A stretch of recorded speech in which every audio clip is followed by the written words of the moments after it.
안녕하십니까. 노보스 인더스트리 노사장입니다. 지금 우리 노보스몰에서 꽤 잘 팔리는 제품, 전자제품 중에 가장 우리 남자분들이 좋아하고 많이 쓰는 제품이잖아요. 에어건도 그렇고 이 진공 청소기도 그렇고. 근데 이게 PPL 비법고 하고 그런 거 아닙니다.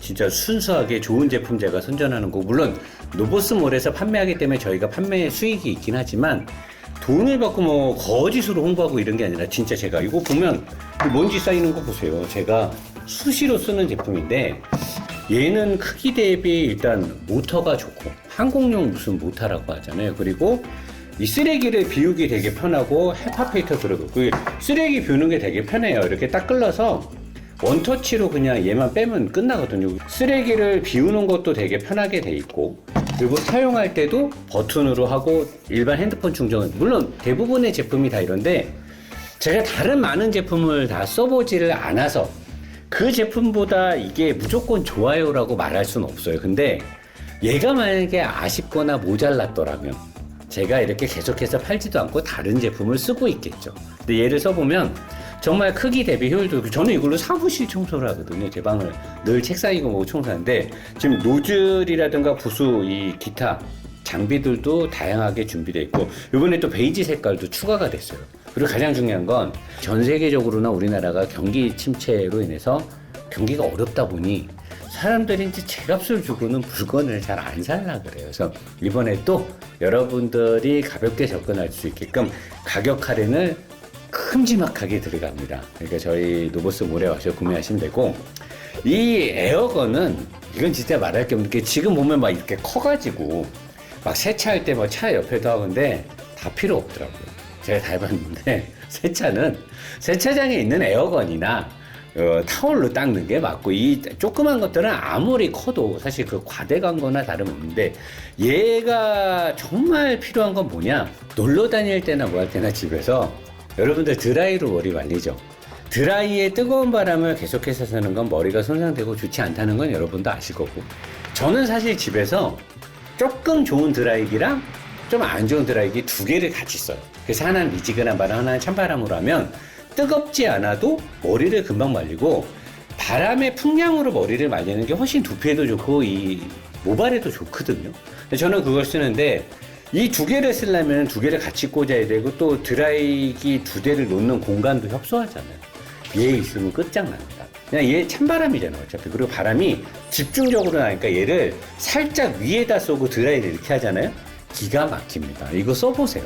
그래서 요즘 시중에 파는 뭐 이따만한 거 어쩐 거 다 필요 없어요. 어차피 세차장이고 캠핑장에서 안 돼요. 내가 다 해봤어요. 요새 캠핑 하잖아요. 캠핑장에선 좋은 게 모닥불을 필 때 요새는 이제 발화제들이 있어서 쉽긴 한데 얘 하나면은 끝납니다.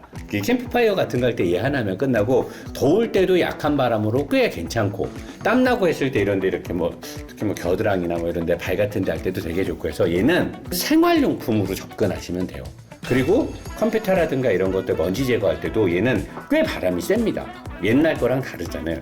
그런 데 쓰면 되니까 그런 용도로 생활용품으로 얘를 쓴다라고 하면 기타 다른 제품에 비해서 얘가 월등히 가격적 크기 손으로 잡았을 때 이 촉감이라든가 이 무게 여러 가지에서 얘가 굉장히 뛰어나서 제가 강력하게 추천하니까 이 두 가지 제품 지금 노보스몰에 들어가셔서 합리적인 금액에 살 수 있게끔 할인 행사를 하고 있으니까 빨리 구매하셔서 다가오는 여름에 청결하게 내 사무실과 뭐 주변 차 안에도 청소하기 너무 요거 두 개면 차 안 청소하기도 되게 좋아요. 깔끔하게 본인의 청결을 지킬 수 있도록 없는 가서 구매하셨으면 좋겠습니다.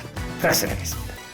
자, 안녕하십니까. 노보스 인더스트리 노사장입니다. 폭스바겐 ID5 쿠페형 SUV 형태를 갖추고 있고 전기차죠. 하체 우리기에서 간만에 제가 열정적으로 차에 대한 유목조목을 설명인데 왜냐하면 구성과 설계 또는 소재 사람들이 뭐 소재공학이라는 말을 쓰지 말라는데 이게 무슨 과학 사이언스지도 아니고 우리끼리 통용돼서 알아들으면 됩니다. 설계공학, 소재공학, 그러니까 소재를 좋은 거를 썼다. 공학적인 측면에서 볼 때 설계도 공학적인 측면으로 잘했다를 말하는 건데 너무 기준 자체 이게 사이언스지가 아니에요. 그리고 우리끼리 알아듣잖아요. 그래서 소재 공학적인 측면에서 필요한 요소에 좋은 소재가 들어갔고, 물론 서스펜션 암의 메인으로 들어가는 로우암이라든가 또는 뭐 서브 프레임 등등의 알루미늄 합금이 적용이 안 된 건 아시면, 그러려면 차값이 이제 8, 9천만 원, 1억으로 가야 되는 거죠. 그래서 이 차가 갖고 있는 차 가격이라든가 포지션, 그 다음에 폭스바겐이 예전에 이제 럭셔리 살롱 세단으로 도전했죠. 페이튼을 실패했죠. 다시는 자기네들은 럭셔리를 넘보지 않겠다. 잘한 거죠. 국민차하고 저렴한 차라든가 이런 저가형의 제품을 만드는 걸로 포지션을 잡았으면 거기에 맞게끔 하는 게 좋은 거라 저는 생각을 하면서, 가격이나 이런 걸 봤을 땐 되게 잘한 거고, 지금도 다시 한번 제가 제 차 가격을 확인해 봤는데, 이 차가 여기 제가 가격표를 카탈로그를 일부러 받았거든요. 보니까 ID5는 프로 모델 하나만 있는 것 같아요. 6,099만원.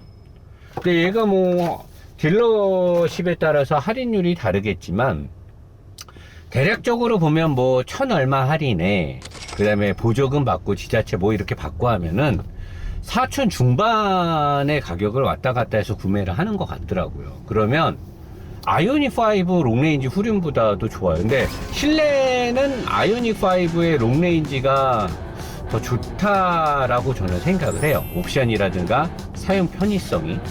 얘는 사실 뒷창문을 내리는 버튼도 없어요. 그것도 선택적으로 리어 버튼을 누르고 내리게끔, 이 창문을 열고 닫는 버튼마저도 원가 절감을 했고, 처음에 제가 이 차가 왔을 때 실내 사양을 봤을 때 투톤 이 브라운 컬러의 이 메탈 그레이 컬러로 이 플라스틱 패널 되어 있고, 그 다음에 우레탄 재질의 전체 플라스틱 대시보드 패널이나 이런 걸 봤을 때 의외로 이쁘더라고요. 색깔이 되게 단아하고, 의자도 스웨이드 비슷한 것들이 적용이 돼 있고, 이 의자의 펑션도 되게 잘 되거든요. 여러 가지 잘 돼 있고, 의자가 일단 되게 버켓 시트 비스무리하게 탄탄하게 되게 잘 잡아줘요. 그래서 다 의자 때깔도 마음에 들어요. 의자도 투톤 컬러로 돼 있거든요.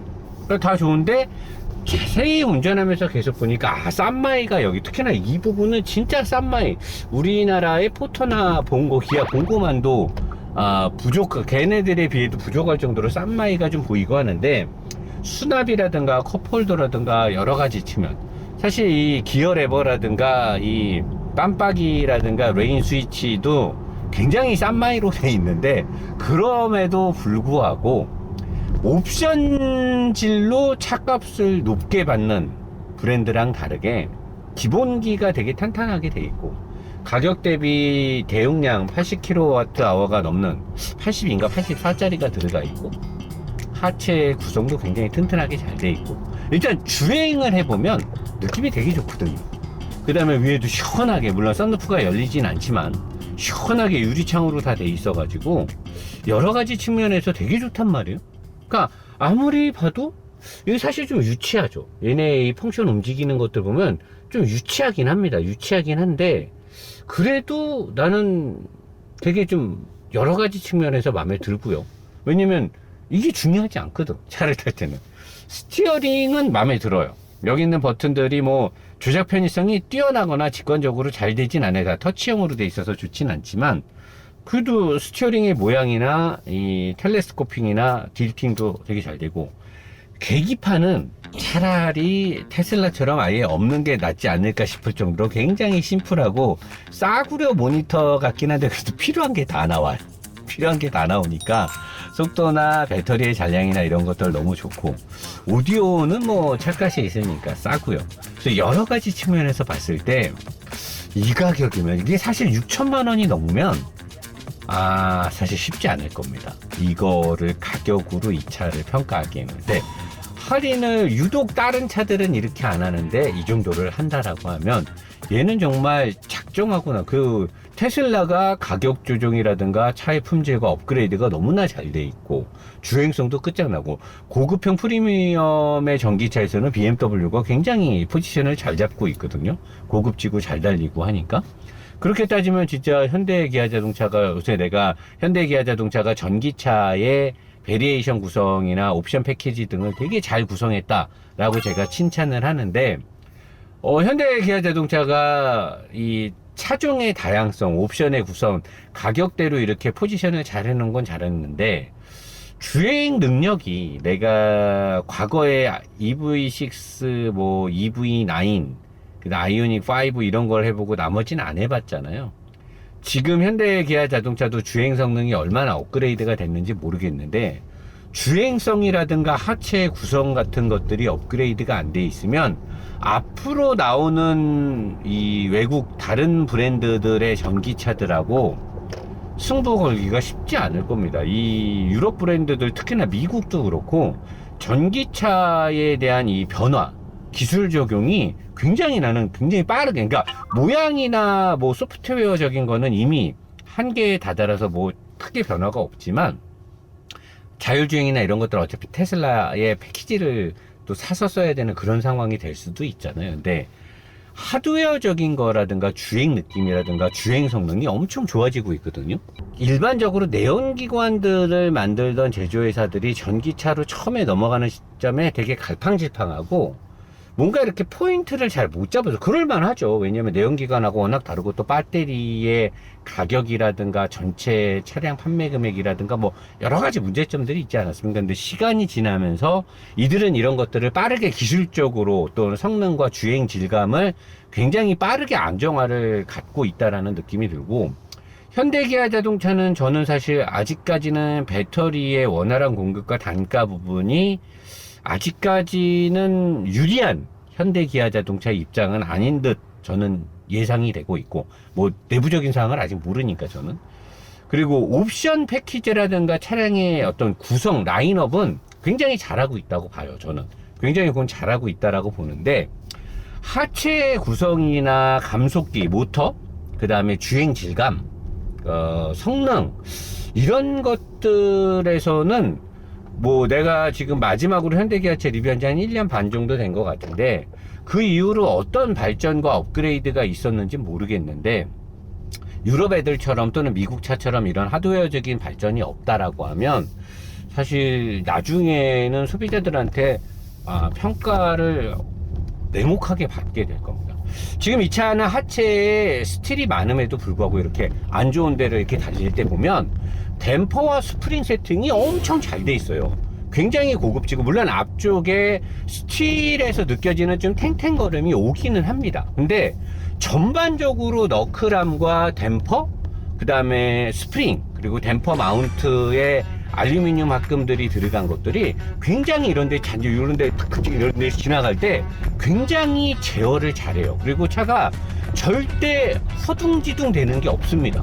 허둥지둥 되는 게 없고 굉장히 안정적이고, 앞바퀴 서스펜션의 매퍼슨이 앞뒤가 다 롤 타입으로 되어 있는 게 오히려 저런 데서는 더 유려하게 처리를 잘합니다. 그래서 하체를 보지 않은 상태에서 이 차를 가지고 안 좋은 노면이나 이런 데 막 다니잖아요. 그러면 되게 하체가 고급지게 세팅된 걸로 착각을 할 수도 있을 정도로 굉장히 잘 만들었어요. 그러니까 이런 걸 봤을 때 저는 이게 이 독일 브랜드들이 굉장히 이런 데 연구 개발을 많이 하는구나. 연구비를 많이 쓰고 적시적소에 좋은 소재와 좋은 세팅 값을 적용을 잘하고 있구나, 이런 게 느껴지고 있거든요.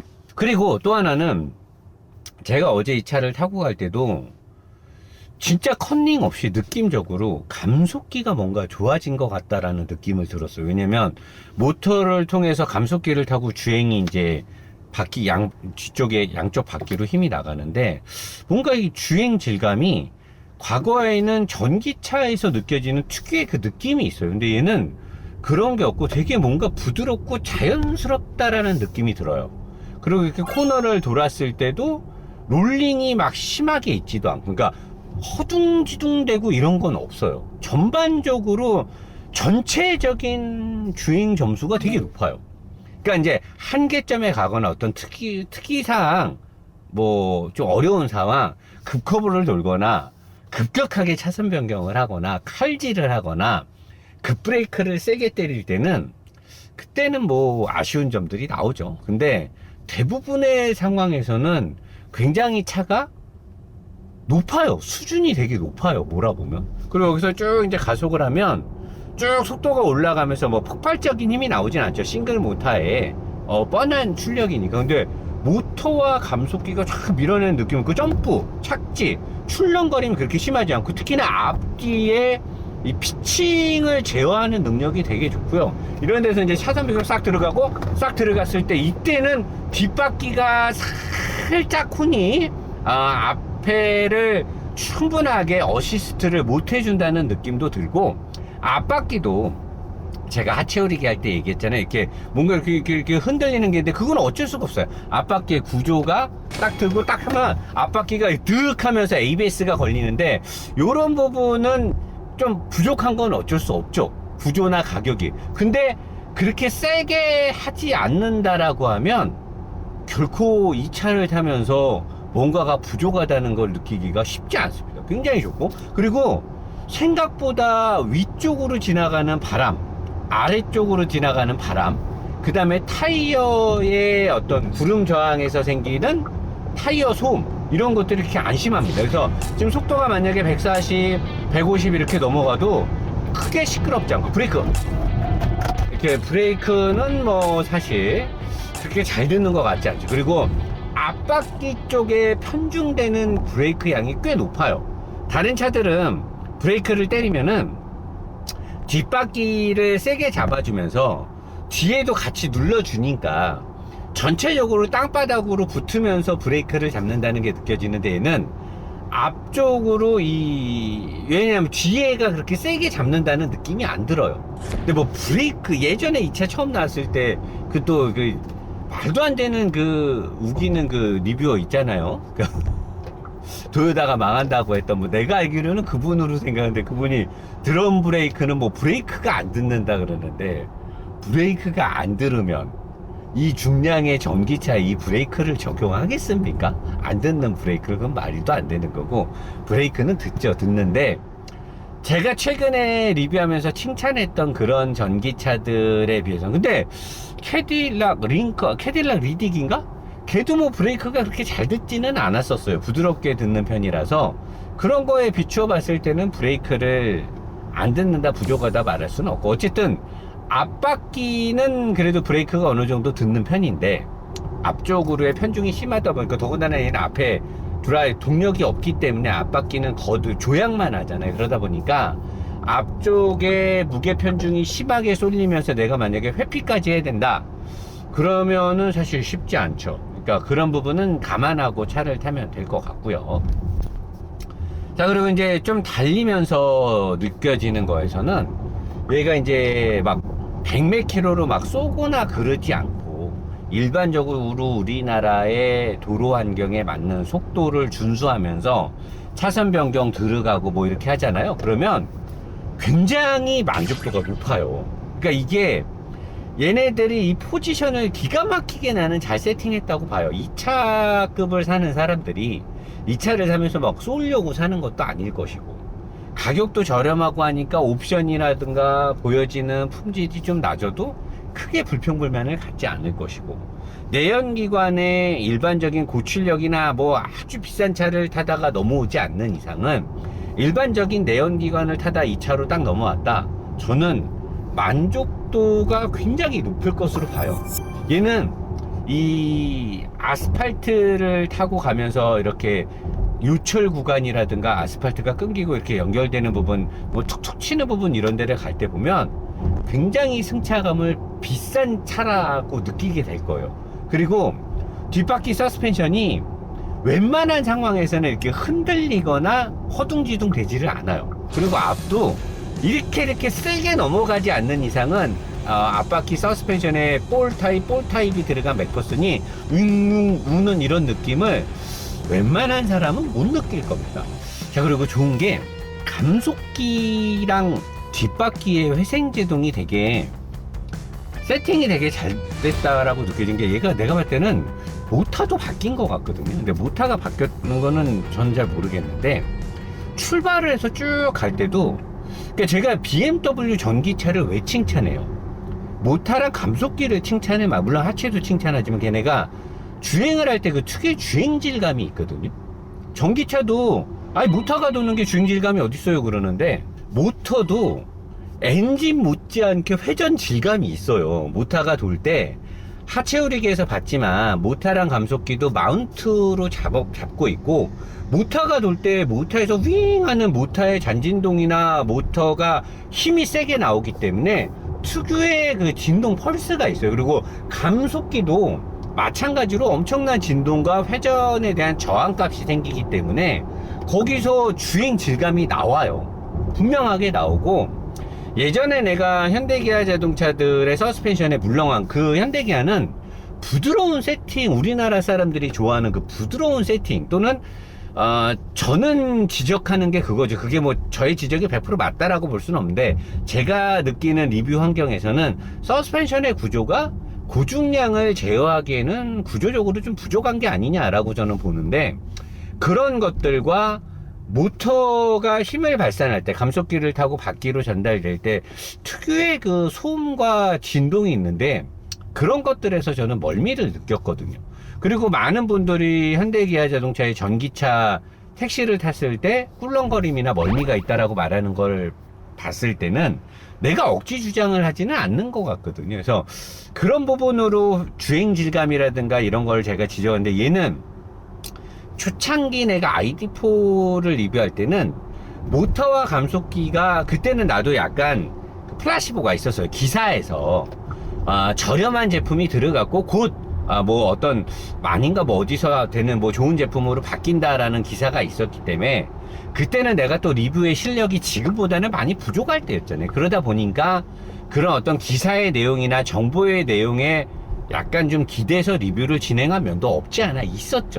지금은 저는 아예 자료조사를 하지 않고 있는 그대로 느낌으로만 리뷰를 하는데, 그때는 제가 리뷰 실력이 지금보다는 많이 부족했으니까, 그래서 그때는 내가 그런 내용에 기대서 뭐 리뷰 내용에 그런 게 나갔을 수도 있는데, 어찌됐건 간에 그때는 분명히 제가 100% 거짓말로 얘기하진 않았을 거니까 분명히 리뷰하면서 모터나 감속기에 대한 아쉬운 부분이 있었을 거예요. 그래서 얘기를 그렇게 했던 것 같은데, 지금은 그런 부분이 거의 없습니다. 이 차를 타면 감속기랑 모터가 좋다라는 게 되게 느껴져요. 주행 질감이 되게 좋습니다. 이렇게 달릴 때, 쭉쭉 달릴 때 출력이 막 미친 듯이 올라가진 않지만 굉장히 부드럽게, 그러니까 모터로부터 받은 높은 출력을 감속기가 굉장히 소화를 잘하고, 바퀴를 통해서 나가고, 바퀴를 잡아주는 너클함의 이 어떤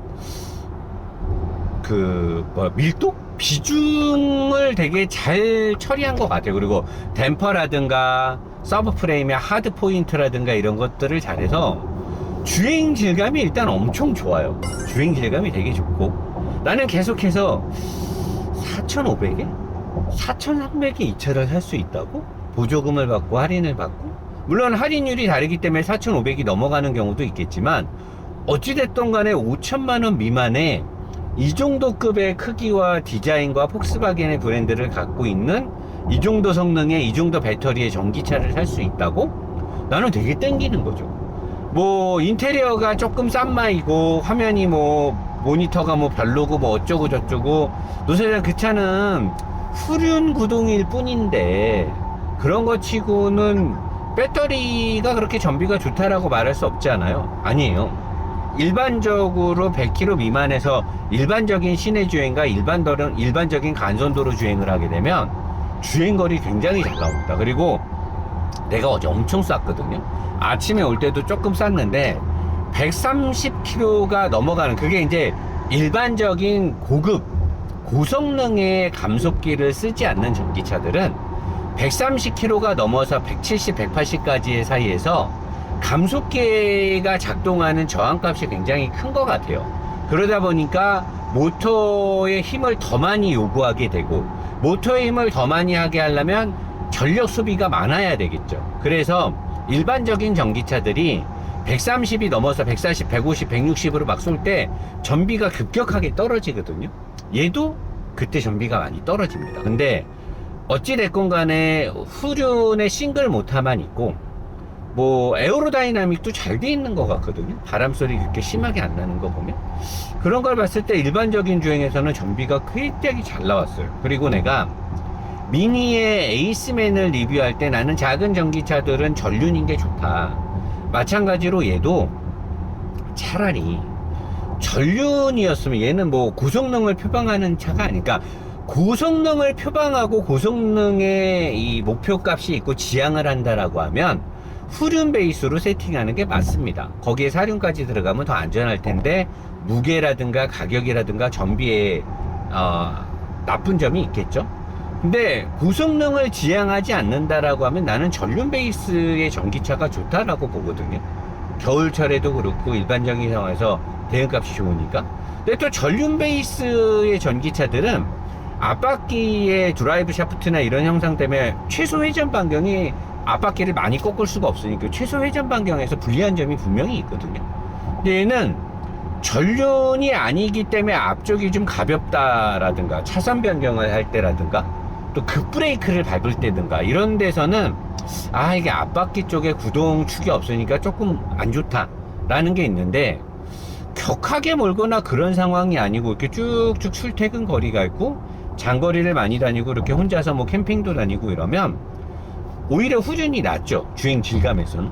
그리고 얘는 유턴을 할 때 앞바퀴가 많이 껴요. 앞바퀴가 드라이브 샤프트가 안 들어가서 최소 회전 반경이 되게 작더라고.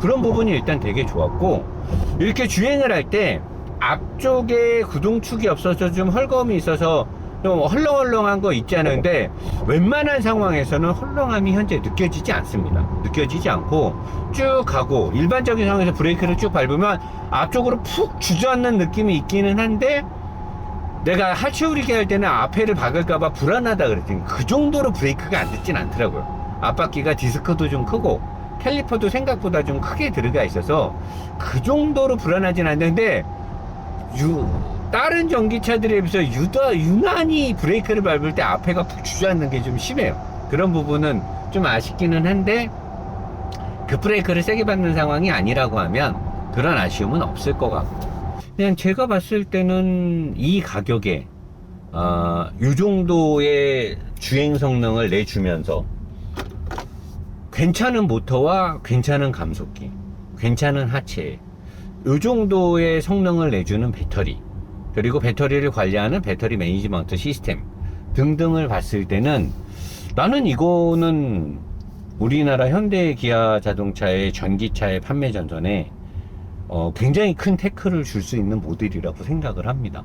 정말 마음에 들고, 그리고 현대 기아가 이번에 EV3는 전륜으로 나왔다고 하는데, 작은 급의 전기차들은 나는 전륜 모델이 나오는 게 맞다라고 생각을 해요.